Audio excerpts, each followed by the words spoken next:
Living Local Carolina with Katie Turner. Local trends, shopping, dining, and more. This is Living Local Carolina.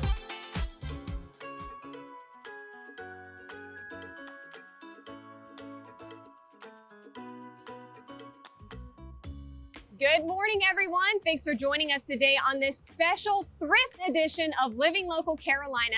Today, I get to talk about my favorite hobby in this entire world. Thrifting is one of those things that is truly near and dear to my heart. I feel like I can talk about it for a long time, so that's why we're doing a whole show on it today. And right behind me is one of my favorite locations of Goodwill. I come here to the Market Common Goodwill on my lunch break. I know the staff here. I've been thrifting since I was old enough to drive a car. So I have some experience and I want to be able to share some of my thrifting tips and tricks for you guys, tell you what you can and maybe you shouldn't buy at the thrift store, how to care for your items once you get them, how to arrange them in your home, putting together outfits. There's just so much that buying stuff secondhand has to offer. And so I want to go over some of those things with you guys right now.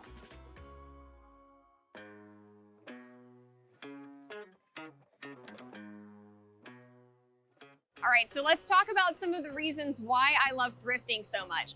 Obviously, the reason why I started thrifting when I was 16 years old was to save some money. And now I thrift all the time because I like to put together looks that I wear on TV. And I'm always having to wear a new outfit. So this is a great way for me to do that. Every outfit you see right here, I've thrifted. You'd be shocked at how many name brand clothing items I find when I'm thrifting, like J. Crew, Lululemon, Ralph Lauren, Anthropologie, Lilly Pulitzer, Gap, the list goes on. So when I go thrifting, my biggest goal when it comes to buying clothing is looking for something that is in great condition and look at the tag to see what kind of material it's made from. I know that a lot of stuff we see these days is made of polyester. I'm not a huge fan of polyester. I don't think it holds up very well over time, but that's why thrifting is so great because you can buy stuff that was made in the 80s, in the 70s, in the 60s that's still kicking today, that still looks gorgeous and is made of like 100% cotton, leather, wool. I've even bought cashmere sweaters at Goodwill. So that's another great tip for you guys is to look at the tags because that's the biggest thing when it comes to quality, in my opinion. And another thing when buying clothing, keep in mind that sometimes an item gets donated because it shrank a bit in the wash. So while you should definitely start looking at racks in your typical size, you never know what you might find in other parts of the store. I know a lot of the times when people think about thrift shopping, they think, oh, it's going to smell in there, or I don't know if I'm going to find something in my size, or I don't know how to clean it whenever I get home, and it's just too much. People tell me that all the time. They're like, it's too overwhelming for me. And what I say to that is, you just have to persevere, because for me, it's all about the thrill of the hunt and getting a great bargain. So look at this. This is just a ton of cabinet poles for 20 bucks. You could do your entire kitchen with that. $2.99, not too bad. Home goods, that's a big thing. And whenever I moved here to Myrtle Beach, I was able to find a ton of home decor for my house. And I am going to be taking you to my house to show you just what I've done with all thrifted stuff. So stay tuned for that. Now let's talk about some things that you maybe shouldn't buy at the thrift store. A lot of these might come as an obvious answer to you, like underwear, things like that. But also, I like to tell people to be cautious and wary whenever they're buying shoes, because a lot of times when somebody donates a pair of shoes, it's not just because it's not in their size or didn't fit them very well, it's because they were uncomfortable. And it's kind of tough to know that until you try on a pair of shoes and wear them around. And I know a lot of people are a little bit squeamish about wearing a pair of shoes that might give you a fungus. So we might go over that later of how you can clean those to make sure that doesn't happen if you do buy shoes at Goodwill, which I have done before proudly. I'm not even kidding. These were my prom shoes my freshman year of high school. One thing you should definitely be wary whenever you're buying at Goodwill are electronics. That's the kind of thing where I'm glad they have power strips oftentimes available where you can plug something in and check to see if it works or not. Okay, here's a really good example. So a cautionary tale. If you're gonna buy a Christmas tree at Goodwill, you should just assume that the lights do not work on it. Because a few years ago, I was so excited I got this 7-foot tree out and I thought, what a great deal. I took it home. None of the lights worked and I had to pull them all off myself. I had to like cut them off. It was just not fun. So double check and plug it in first, or just assume it doesn't work. All right, everyone. I hope you've been having fun so far, but stick with us because more thrifting is coming your way. After the break, I'll show you around one of my favorite new thrifting spots, the GW Boutique on Pawleys Island.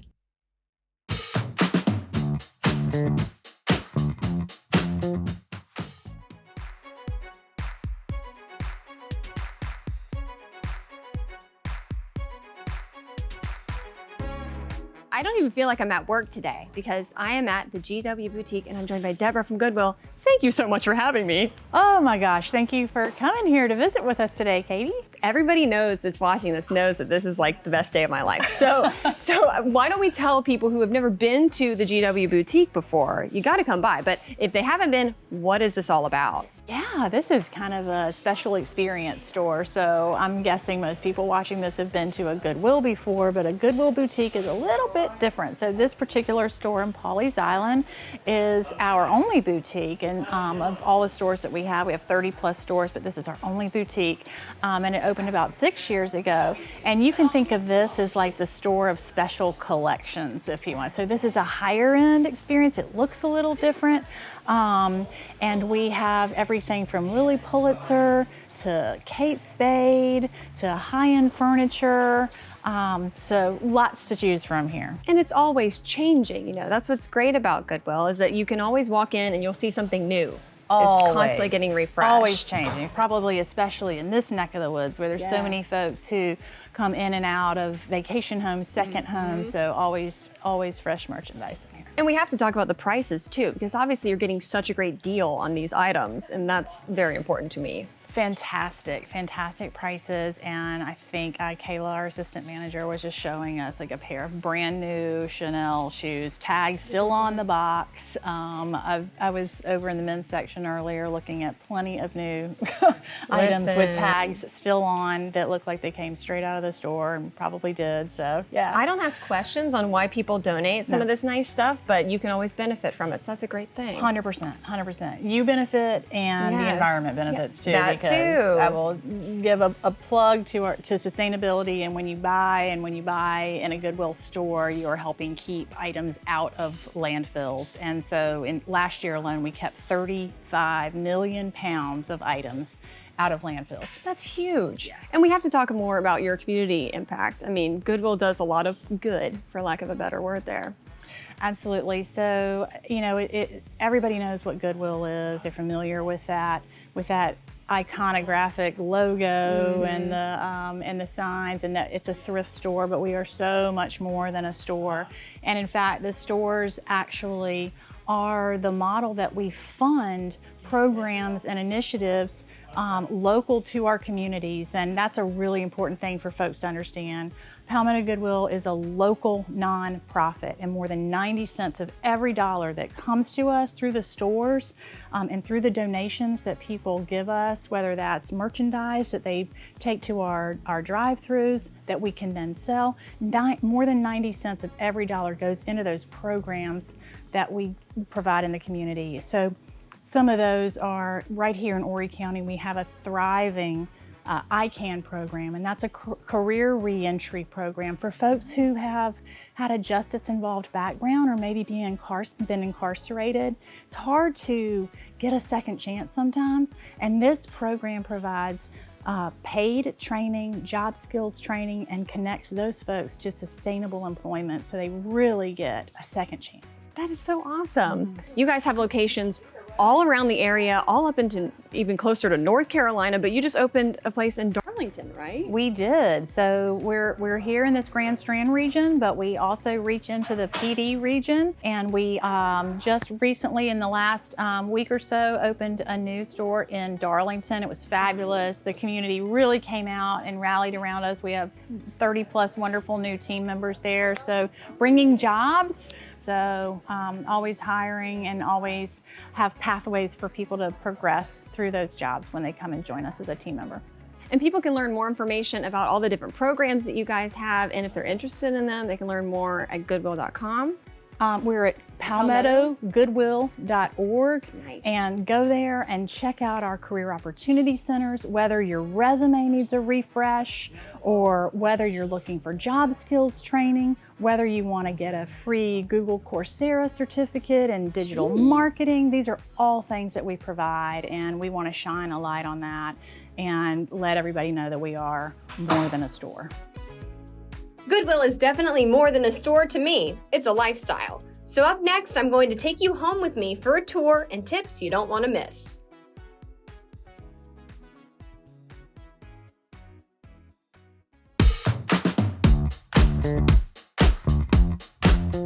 Thanks for sticking with us here on Living Local Carolina for this very special thrifting episode. I've been having so much fun showing you guys around Goodwill and sharing some of my tips, but I want to show you guys what I do whenever I bring home something from the thrift store. Now, as you can see, this pot has seen better days, but I've been collecting these for quite some time now. I have a couple of the pots and some of the baking ware, so I will show you what I do to make them look nice and sparkly and shiny again. You're gonna wanna put on some gloves because we're working with chemicals here. I don't always do this, but I'll do it because we're on TV today. And I'm going to grab one of the best things you can have in your house, and I'm sure a lot of you already have this, Barkeeper's Friend. What can it do? So I'm going to sprinkle a little bit of this inside, a little bit of water on your sponge, and just start scrubbing. One of my favorite things about buying thrifted stuff is the satisfaction that you feel once you've made it new again. And putting in that elbow grease, it really gives me a sense of satisfaction because I feel like you're just getting to, not to sound cliche, but to breathe new life into stuff. And that's what life is all about, getting to enjoy these pieces for even longer. This is where all that stuff gets burnt on. And it's coming off really easy. I'm actually not even having to scrub hard at all.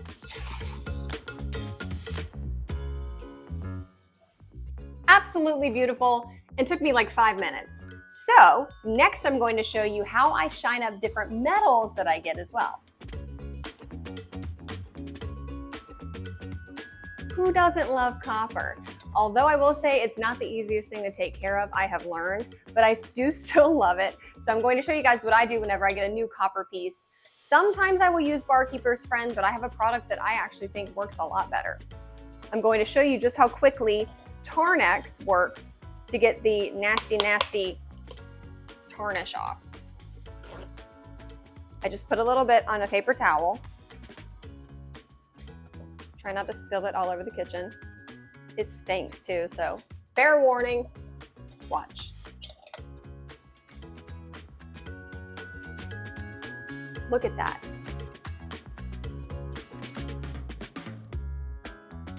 You might have to open a window, but it works really, really well.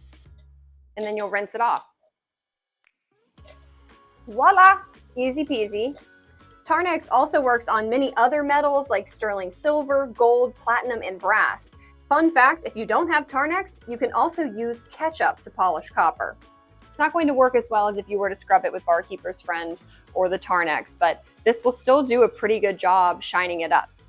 Now let's talk clothes, one of the trickiest areas of cleaning thrifted items. You can always take a chance with a delicate cycle and air dry, but my tip I learned from my costume designer best friend who is used to working with vintage fabrics for shows. Just grab some cheap vodka, and what you're going to do is take your garment, spritz it all over, give it a little shake, and then I will go take this outside and leave it in the sun for a little bit to dry. The alcohol in it will kill any germs and it will freshen it up and it won't damage the fabric. So that's why I love using that. One fabric that is not easy to take care of, but I still love to thrift, suede. If an item is particularly dirty, you may want to gently hand wash it with a mild detergent or use a damp microfiber rag to wipe down the surface. But the best thing to use is a suede brush to buff out the surface and remove dirt. All right, enough cleaning, let's get to the fun part. Displaying your thrift treasures can be a bit of a challenge. So as you can see, I do have a bit of a collection going on here of my blue and white pottery. You'll see that throughout my house. I love blue and white pottery. I thrift all of it, and it's fairly easy to find. I prefer to have my pottery treasures displayed on shelves, but also in functional ways, like candle holders, flower vases, and even in the kitchen. As for the gallery wall, its purpose is to be a conversation starter. Right behind me is my very, very large gallery wall. And I can say about 90% of this has been thrifted. I started collecting whenever I moved into this house. I knew I wanted a gallery wall, but if you try and buy a full gallery wall online, or if you go to a store and try and buy it, you're going to be spending so much money. And I wanted to be able to kind of curate all the things that we liked. And if you take a look at it, it's a little bit of everything. It's very coastal, obviously. I love seashells. I collect seashells too. Sometimes I'll find a piece of art that needs a new frame, or vice versa, a super nice frame with matting that has nothing inside.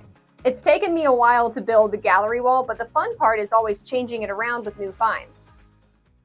All right, I hope you've enjoyed this little mini tour, and I hope that you've gotten a little bit of inspiration for the next time you go to the thrift store. But stick with us here on Living Local Carolina, because after the break, I'm going to be talking about how you can pay it forward, thrifting throughout the year for friends, and donating yourself.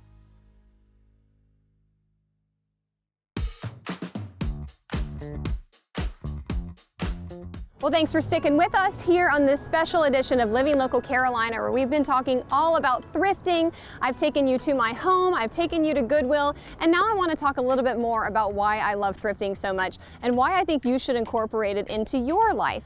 So, one of the best parts about thrifting is the ability to gift people unique, really special, heartwarming presents. And that is one of the things that I love to do whenever I'm constantly perusing Goodwill, because it would be quite selfish of me if I was only looking for presents for myself whenever I went to Goodwill.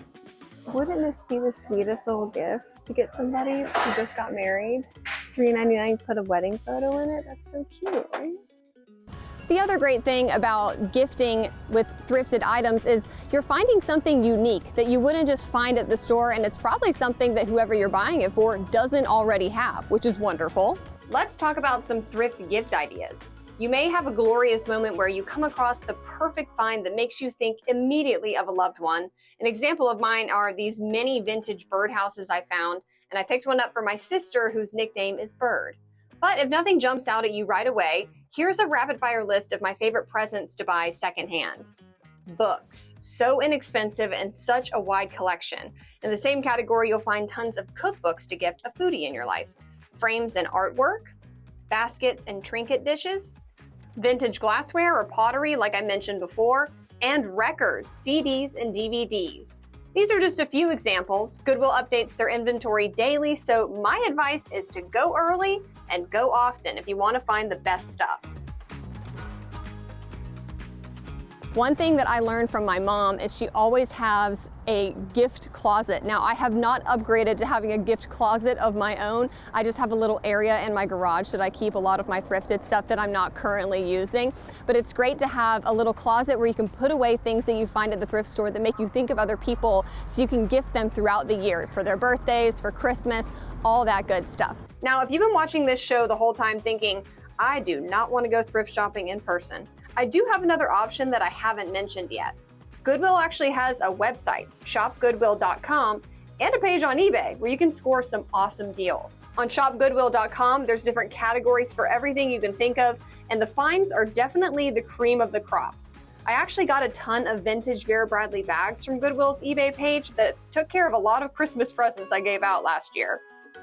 One thing that I always like to remember is that if you want to find good things while you're thrifting, you have to repay and give stuff to the thrift. So I always like to take bags of donations on the weekends. It always feels good to clean out your closet, and you can always pay it forward, and somebody else will be out there enjoying your old stuff that you didn't like anymore, and they'll find treasure in that. Hey, who knows? Maybe I'll buy something that you donated to Goodwill. I'm gonna get this too. Big floating shelf. Who knows where I'll put it? Before we go, let's go over the do's and don'ts of donating to Goodwill, starting with what you can't donate. Televisions, mattresses, large appliances, and building materials. Now, the list of what you can donate is much longer. You can see that full list on their website, palmettogoodwill.com, but I'll go over some of them quickly. Clothing like jeans, pants, sweaters, blouses, jackets, coats, shorts, jewelry, handbags, belts, sweaters, bathing suits.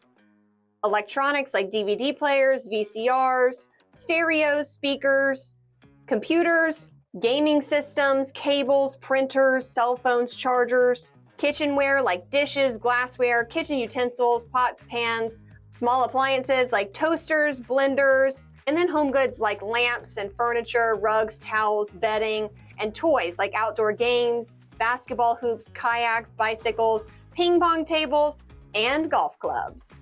Side note, you can actually donate your car to Goodwill, but be sure to check out details on how that process works on their website.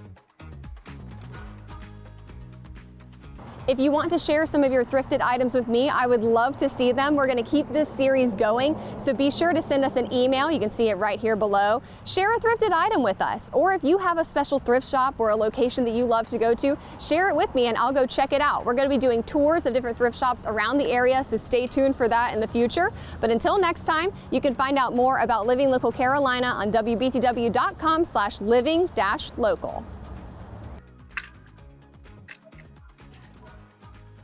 You have to be efficient, but also make sure you're actually looking at each item, because you never know when you might miss something.